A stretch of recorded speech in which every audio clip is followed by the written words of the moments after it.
to host Mr. Daoud Kuttab, a well-known journalist, awarded journalist. Thank you so much for your time. I know that you are very, very busy all the time. It is an honor for us. So, thank you so much. so right now we are almost 1 month since the war in Iran began. So do you think that the war right now is entering in a new phase? In which state would you say is the war right now? Well, let's be careful. This was an unprovoked war that was started for no reason except to please the Israeli prime minister. And maybe Netanyahu, maybe Trump thought people would not pay attention to the Epstein files. I don't know. But yes, there's a lot of destruction in Iran and the Middle East, and there's a lot of economic destruction. Um, there is a saying sometimes it has to get bigger before it gets smaller. Maybe they're trying to use the hardest weapons against each other before they negotiate. But all wars end with negotiations. So no matter how long it takes, the two sides have to sit down and work out a deal. And unfortunately, the victims are the people and the economy and the whole world because of two egotistic leaders, Trump and Netanyahu, who think only of themselves. But right now we see that the goals, the aims between Netanyahu and Donald Trump are totally different. Donald Trump tries to end the war the sooner possible. Netanyahu doesn't want to end the war, believes that this is the opportunity for Israel to get rid of Iran once and for all. And while Trump is trying to negotiate again with the leaders of a regime that he doesn't acknowledge, the same time Israel is targeting and killing the leaders of this regime. So we see totally different directions and totally different goals. So which one can prevail?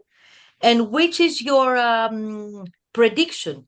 How long can this war last? Because Trump went out and said that he's negotiating with the Iranian side, and he claims that the talks are getting on well, and that he holds off on energy attacks. Which is what are we going to expect?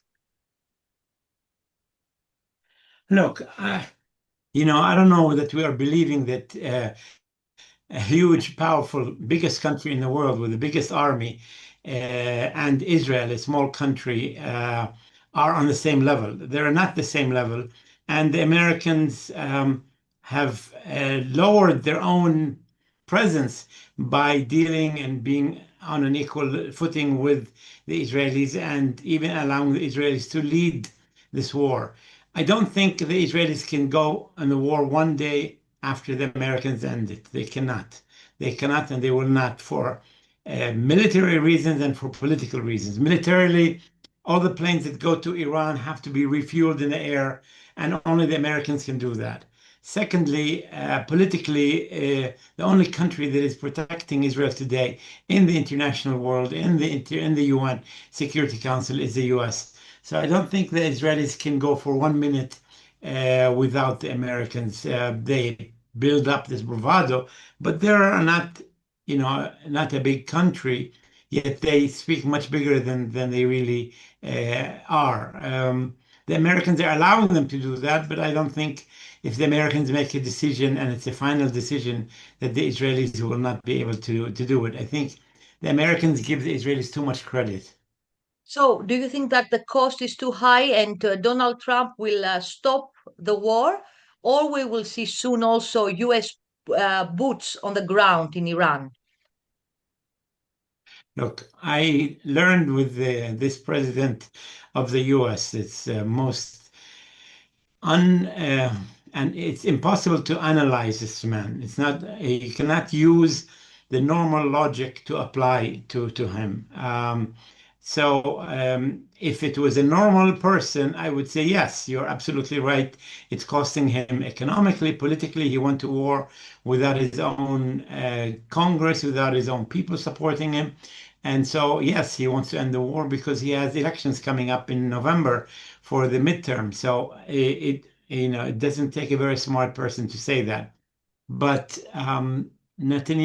Trump doesn't go by the rules. He goes by his own whim. I'm sorry to tell you that I cannot answer this question from a logical point of view. Illogical point of view, you never know. He can use the military, he can use the army, he can use the soldiers, he can occupy land. But occupying land is very dangerous. It's much, much more dangerous. So far, flying from airplanes and shooting things. Yeah. It's not possible, but if they put people on the ground, a lot of dead people will come back in America. Iran can sacrifice a lot more than the Americans can, and it will not be very pretty. So right now, Iran's military capability is in which level? For how long can Iran still fight, continue the fight and the war? Look, Iran is a 90 million population. They have 90 million people. It's not a small country. It's not Iraq and it's not Lebanon. And, I think the Americans and the Israelis did not do their homework well because they know that the Persian Empire is a very, very, very civilized, long civil, and they know how to deal with wars and with conflicts. So I think they're in a conflict with a country that does not surrender or does not surrender easily, and I don't think they will get that surrender that they wish. So we have a saying in Arabic, my brother and I are against my cousin, but my cousin and my brother are against the enemy. And now the Americans have created unity in Iran. Until a few months ago, there was division. Now all the Iranians, from their pride, are against what is happening. Even if they don't like the rulers, they're not going to go out in the streets, and we have not seen them going out in the streets. And so what the Americans have done is against their own idea of regime change, and they think they can do regime change from the air. That's not going to happen. So you think then that the regime is stronger than ever because right now even the opposition, and we ask where is the opposition? Even the opposition, while the country is being attacked, is around the regime right now at this moment. And so you believe that right now Iran has the capability to fight for longer or not, because the missiles, the stock of missiles, of drones, etc., will run out. Look, they have factories that create these missiles. They've shown last week videos of so many of these missiles, and they don't need to win the war. All they need to do is survive. That's all they need to do. They need just to stay and survive. They'll take a few hits. They pay a big price, but they are surviving and they're connected. They're clearly managing the war. They're controlling the war. They are reacting immediately when they hit their nuclear plants. They hit the Israeli nuclear plants. They're very quick, which means that the command and control is quite strong, and they react very quickly. So I don't think they're anywhere close to being, going away. And I think the Americans have been getting very bad advice, and the Israelis. So do you think that they underestimated Iran and also the regime's capability to survive despite the loss of the leadership? We already have seen that. We've already passed this issue of loss of leadership. We have experience with the Israelis. They've killed many leaders of Hamas, and what they got, October 7th. So what they get is more radical people when they kill the existing leaders. So it doesn't benefit if they want to win a war. That's not how you do it. If you want to continue a war forever, which is what the Israelis want, so that he does not go to court, he does not get tried, whatever, maybe that's a good way. But I don't think the Americans can go on for a long time. So, for how long can be replaced the leadership in Iran? Because we know that always Israel, especially Israel and Mossad, are targeting the leadership. So, for how long can be replaced? As long as, I mean, 90 million people is a lot of people. Oh, And yes. when you see the demonstrations in the funerals, you see a lot of people and many leaders. So I don't think they have minimum or few leaders. They can replace them. The problem is not in the leadership issue. The problem is that what kind of leaders will you get? And any political negotiation requires compromise. Okay, if you are a strong leader with the very popularity and well known, you can make sacrifices and you have credit. People accept the compromise from you. But if you are replacing a very well known leader, you become much more radical because you want to prove that you're not a weak person. So I think if their goal is change, they did the wrong thing. They're killing the leaders, and I wrote an article on that. Killing the leaders only make it more difficult to reach a solution. But I don't think the Israelis are interested in a solution. The Americans maybe, but the Israelis are not interested in a solution. They're interested in a continuous war for many, many years, and it's not going to happen. So, do you think that the regime is becoming stronger now during the war, and after the world war will be stronger and it will not collapse finally? Again, I've answered this question many times, but I don't think that they will surrender. They are weaker. Iran is weaker today when the war ends than it was when the war began. But as I said, uh, what they need to do is to survive. They don't need to do more than that. So the bar is very low for the Iranians. The bar is very high for Israel and for the Americans. Iranians just have to survive. That's all they have to do. And they're in the region. They're not going to go away, and they're not going to have a traitor who leads the country. It doesn't happen that way. So, the strategy to close the Strait of Hormuz was a good one. Do you think that it is a way to push pressure to especially to United States and to the Arab countries? The Iranians were very clear. They said that there will be a price for attacking them. Everything they've said has come true. They said they will not spare the Arab countries who are hosting American bases. They will not allow things to go on normally when it's not normal. There is no surprise. I don't know why people are surprised. Everybody knows this. A person second year in college would have known that this is a weapon that they have. All they need to do, they don't even have to close the Straits of Hormuz. All they have to do is make a few phone calls to the heads of the ships. If you move, we're going to hit you. We're going to hit you. And they will not go. The insurance companies are not going to allow them to cross the Hormuz without being sure that they will be saved. It's a lot of money in each ship. So, of course, everybody uses the weapons that they have access to. And they said, we don't have access to attacking America from here, but we can stop American economy, our world economy, which affects America. So that's what they're doing. When will I'm not saying I support or against. Of course, of course. Yeah, Do go do ahead. you think, because there's a discussion about Iran's nuclear stockpile, that they are a danger? Do you see it as a danger? Do you think that we will see also the use of um, right now of nuclear weapons at this war, or they will have a limit, both sides? Well, first of all, they don't have nuclear weapons. Nobody says that they have nuclear weapons. The Americans don't say that. Israelis don't say it. Even though for 30 years they've been saying 5 minutes away from having nuclear weapons, big lies. Okay, they don't have nuclear weapons. And they say we don't have nuclear weapons. They have nuclear, program for civilian use. Whether it will one day turn into weapons, I don't know.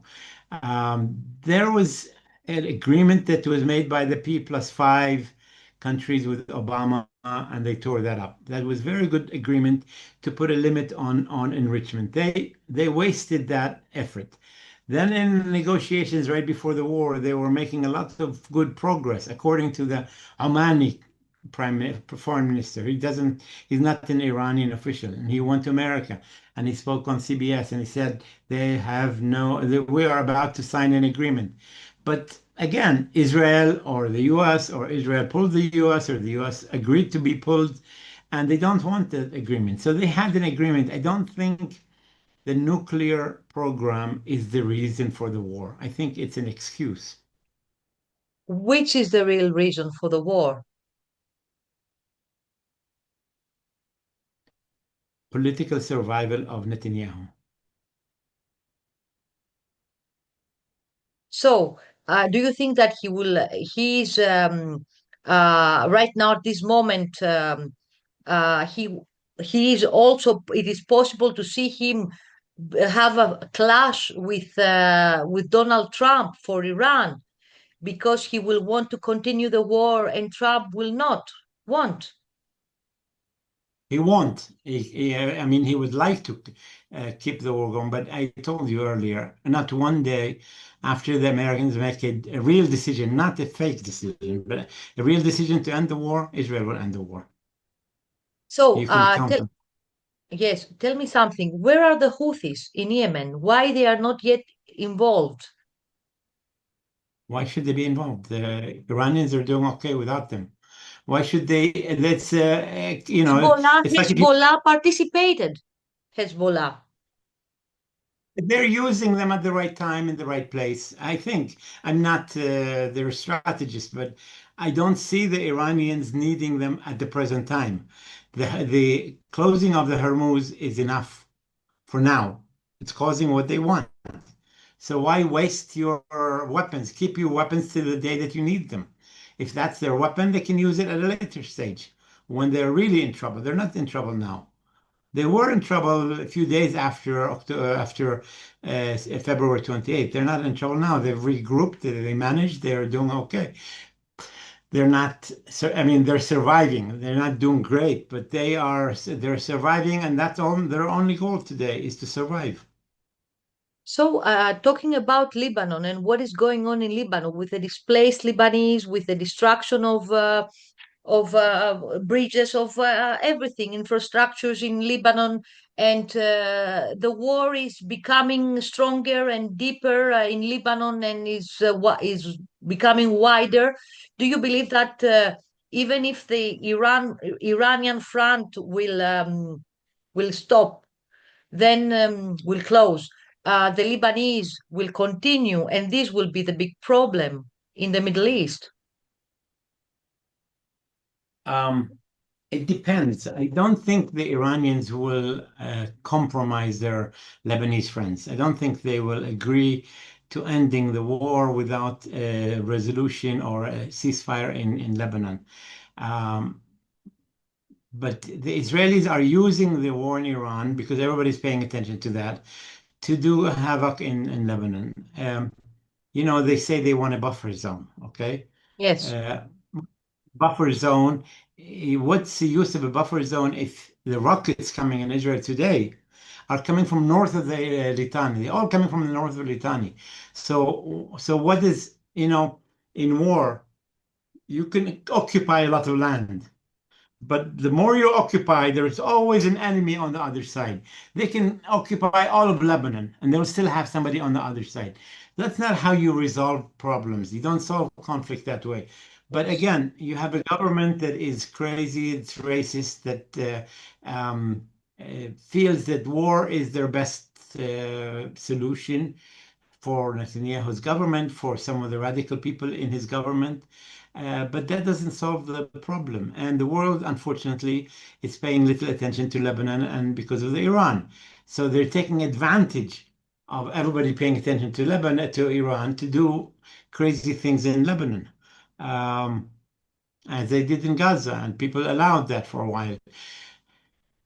So yes, I mean, don't think, again, there is a military solution in Gaza or in Lebanon or in Iran. There has to be a political solution. So tell me something. Lebanon declares Iranian ambassador persona non grata amid Israeli attacks. How serious is that, and what does it signify? Look, the current Lebanese government is anti-Hezbollah. Okay? I know. They Yes, of course. declared Hezbollah illegal. They told the Israelis were willing to have direct talks, and some are even rumoring that they're ready to recognize Israel. You know who scuttled that? The Israelis.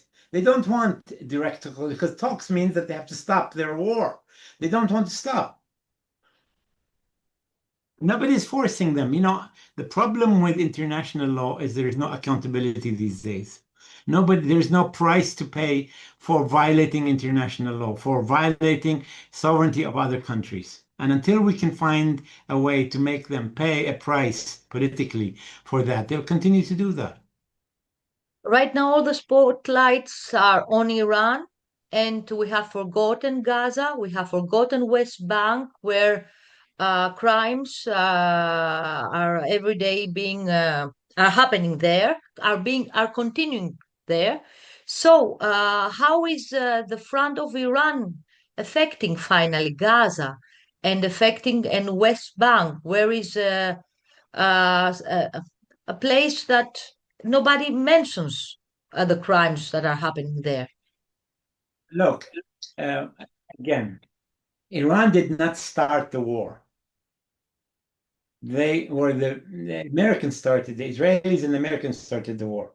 So part of it, in my opinion, is because they don't want to make a resolution in Gaza. Part of it is because they don't want to have a Palestinian state. Part of it is because their leadership wants to stay in power for many years. So there are many reasons why the war started, but in the end, I don't think we should.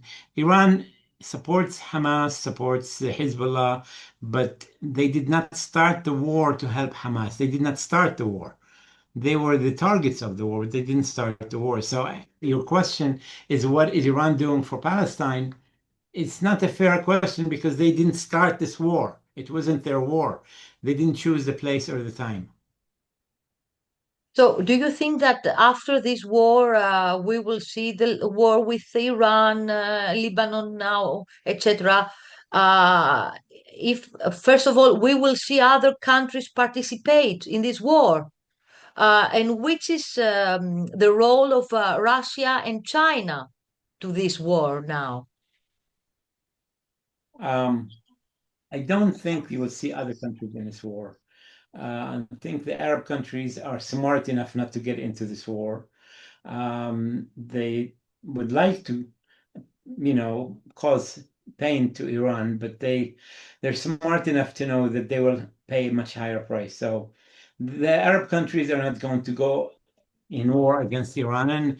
And 6 months, I think, after the end of the war, they'll say, okay.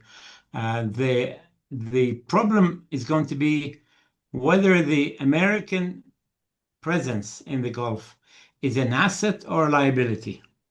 Right now, it's a liability.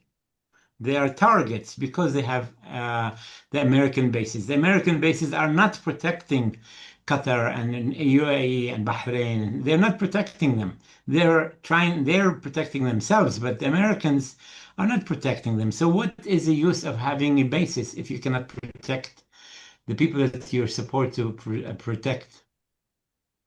Yes. So we saw recently. Yes, we saw recently.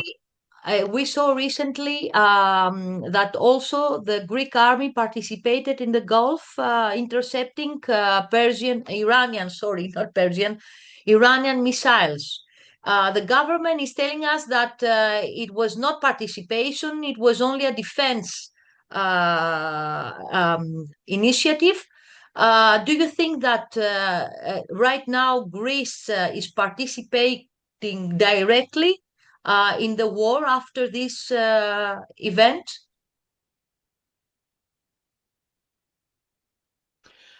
I don't think Greece is a big player in this war, even if they made a few attempts to register, brownie points with different people, with the Americans, with the Israelis, and with others. But I don't think Greece is an important player in this conflict. If they were involved, they probably were involved, as I said, to register a point, to say, okay, we're helping some other Arab countries. But I don't think they have the ability to make real defense, and I don't think they're interested in being too involved. I think they made it as a, yes, I don't want to say this word gimmick. It's a little bit of a. Yes, but right now they are Why? considered the Greeks as an enemy to the Iranians, or not after that. And right now, for example, Cyprus or Crete Island, Suda Harbor are targets for the Iranians or not? I don't know enough, but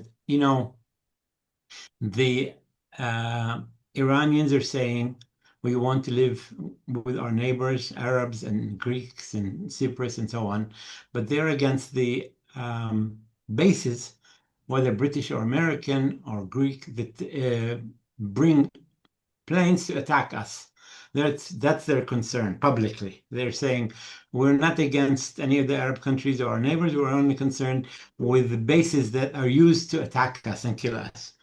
I would say the same thing about Greece. I don't think the Iranians have a strong position about Greece. If they are involved in, as you said, protecting some Arab countries, that's fine. I don't think it's not. It's not on the radar. I watch television all the time, okay? Until you asked me this question, I didn't even know anything about Greece being involved. Okay, and Yes. I'm an avid follower of the news. So I don't think it's a very important from the players existing. They're not a big player. And I know as a Greek person you want to know, but I don't know enough about it, and I don't think it's that important now. So, from your experience till now with the wars in Middle East, do you think that this war can reshape also the map of Middle East? Will become something. It will be such a big, power of changes, like the collapse of Soviet Union, because an analyst said that it will be the same thing with the collapse of the Soviet Union. So strong changes we will see. What do you foresee? Look, I can answer you this question 6 months after ceasefire. 6 months after ceasefire, the question that I would like to have an answer to is, will the Arab Gulf countries have more cooperation with the Americans or less cooperation? Will they invite the Americans to be more deeply involved, or will they say, slow down, you're causing us more pain than help? I don't know the answer to that. This is a big question that I think that will be the answer to whether the Middle East will be reshaped. If, for example, after 6 months, after the heads are cool and people are back to normal, if the Arab countries or the Gulf countries say, you know what, we're not gaining so much from these bases, maybe we should lower the profile. I think that would be a sign that the war is shifting, but not in the favor of what some people want. I don't know if this is good or bad for the whole world or for the Middle East, but I think the question that you asked is a very important question that we don't know the answer to. And the answer, I think, will be much clearer after the end of the war and after 6 months, when we relax a little bit. Because now I think answering this question now, we're too emotionally involved, everybody. But I think if the Arab countries decide to suspend or to lower the American presence, that would be an interesting change. So, Mr. Kuttab, thank you so much. We will be in touch and we will talk again after 6 months to see where the dice will be put and stop. Thank you so much. Bye-bye. Bye. Bye-bye.